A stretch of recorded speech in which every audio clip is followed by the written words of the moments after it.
Dexter, o açougueiro de Bay Harbor versus Brian Moser, o Strong Killer. Quem realmente ganharia? Todo mundo fala que o Brian era o mais inteligente, mas na prática quem venceu foi o Dexter. Brian era um gênio do crime, manipulador, o famoso Strong Killer. Enganou a polícia por anos e montou um dos maiores jogos mentais da série.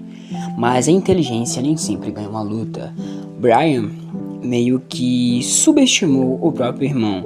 O Dexter é um assassino treinado. Desde criança segue o código do Harry. Estuda a vítima, planeja cada passo e nunca deixa rastros. Brian brincou demais, ele vacilou demais e pagou com a própria vida. Dexter rastreou, encurralou e executou o Strong Killer com precisão cirúrgica. Muita gente fala que em vários momentos o Brian poderia ter matado o Dexter, mas vamos usar um fato em consideração. O Dexter não sabia que tinha um irmão. Ele se interessou muito pela forma que o Strong Killer fez aquilo, e o Dexter desde cedo percebeu que ele já estava o perseguindo. E o Dexter, quando descobre que tem um possível irmão, o Dexter fica totalmente encurralado.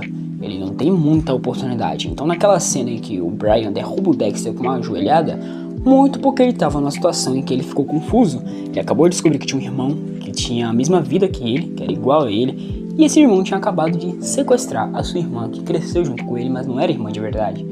Então isso deu um colapso mental no Dexter. E isso fez ele ser nocauteado daquela forma ridícula. Mas depois a gente vê que quando o Dexter coloca o plano em ação, ele realmente consegue. Ele enganou o Brian daquela forma, fez o Brian acreditar que a Debbie estava lá, para no final o Brian ir para a mesa do Dexter.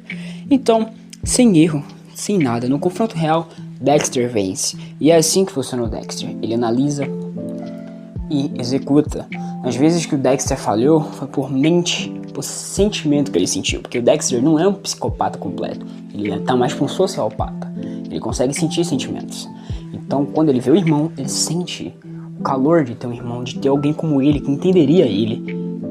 E ele fica daquela forma e acaba tendo aquele erro que quase custou a vida da irmã. Só não custou a vida da irmã porque as polícias já estavam chegando. E a mesma coisa acontece com o Trinity. Ele só deixou o Trinity viver porque ele queria entender como é que era que o Trinity conseguia ter tudo aquilo, fazendo tudo de ruim que ele fazia. Então, lembre-se, o Dexter vence o Brian.